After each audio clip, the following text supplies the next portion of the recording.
When someone asks you about your childhood and you hesitate for just a second too long. Not because it was all bad. Not because nothing happened.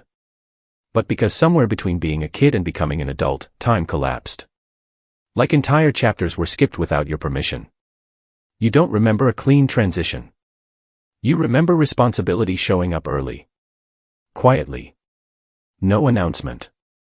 One day you were a child, and the next, you were expected to understand things most adults struggle with. This is what it looks like when childhood ends before it's supposed to. And it rarely looks dramatic. Sometimes it's subtle. Making food for siblings while homework waits. Being the emotional buffer between parents. Learning how to read tension in a room before you learned long division. Figuring out how to stay useful so things don't fall apart. The strange thing is, when you grow up like this, no one pulls you aside and says, "This isn't fair." Instead, they say, "You're so mature for your age." And for a while, that feels like praise. But what they're really praising is adaptation. Psychologists call this parentification. It's when a child takes on emotional or practical responsibilities that belong to adults. But that word doesn't quite capture the weight of it. It doesn't describe what it feels like to be small and constantly alert. To feel responsible for outcomes you don't control. Researcher Dr. Lisa M. Hooper found that children who grow up this way often appear exceptionally capable. Calm in chaos. Reliable under pressure. But here's the part most people miss. That capability isn't maturity. It's a nervous system stuck in survival mode. What felt normal to you was often someone else's crisis. And the version of you that adapted to that environment didn't disappear when you grew up. It just learned to wear adult clothes. You probably became very good at certain things. Reading emotions instantly. Anticipating needs before they're spoken. Solving problems fast, because not solving them had consequences. You learned how to keep things running. Those skills look impressive on the outside. But they come with a cost that doesn't show up until much later. Here's the paradox. People who grew up too fast often handle major life challenges surprisingly well. Big decisions. Emergencies. Pressure. You can move through those almost automatically. But it's the small things that feel impossible. Asking for help. Resting without guilt. Being silly. Letting yourself be taken care of. Those feel unsafe. Not logically unsafe. Emotionally unsafe. Because early on, you learned something very specific. Your needs come second. Stability depends on you holding it together. If you relax, things might fall apart. You didn't just learn a lesson. You built an entire operating system around it. And that system is still running. In adulthood, this shows up in patterns. You're often the reliable one. The fixer. The person people turn to in a crisis. You're drawn to people who need support, guidance, saving. Not because you have a savior complex, but because being needed feels familiar. It feels like love. That was the form love took when you were young. Conditional. Functional. Earned through usefulness. So intimacy can feel complicated. Vulnerability feels like exposure. Even when you're safe, even when someone genuinely cares about you, there's a part of you that stays guarded. That part learned early that softness comes with risk. You may notice you're drawn to emotionally unavailable people. And before you judge yourself for that, understand this: unavailable feels familiar. It feels like home. Because home was a place where you gave a lot and received very little.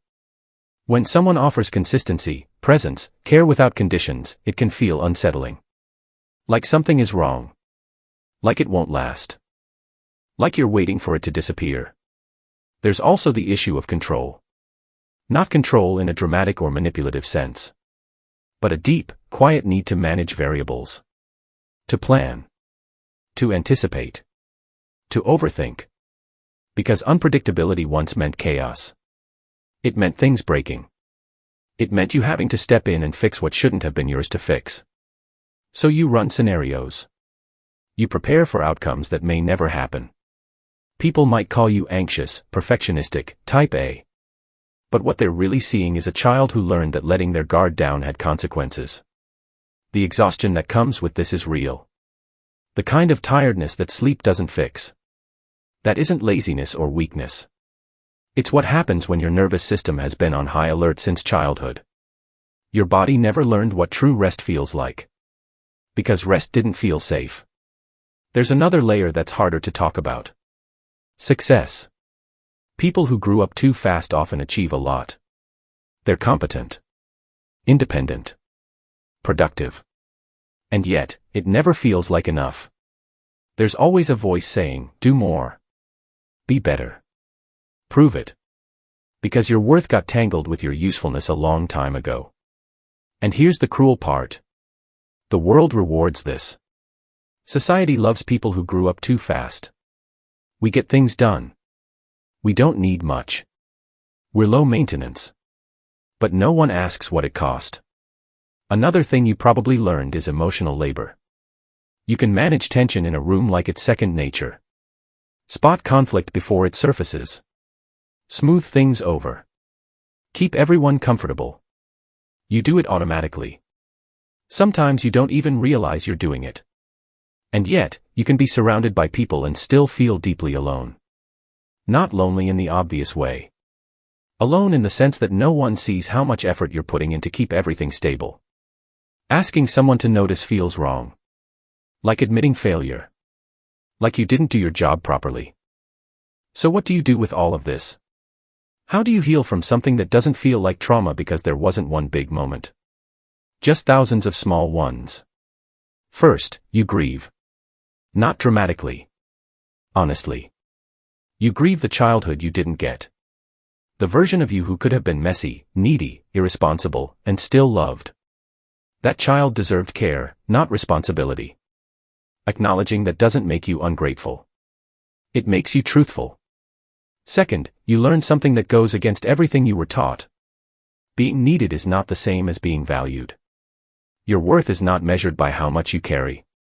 You are not a human doing. You are a human being. And being is enough. You're allowed to rest. To not know. To fall apart sometimes. To receive without earning it first. And this part matters more than people admit. You're allowed to be a beginner at being taken care of. It doesn't matter how old you are. You never learned how to let someone else hold the weight.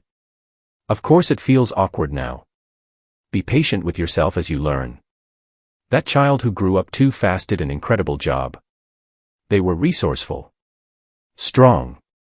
Brave beyond measure. But they don't have to run the show anymore. It's safe to let someone else take a turn. It's safe to be young at heart, even if you're late to it. You've been holding on for a long time. What would it feel like to finally let go?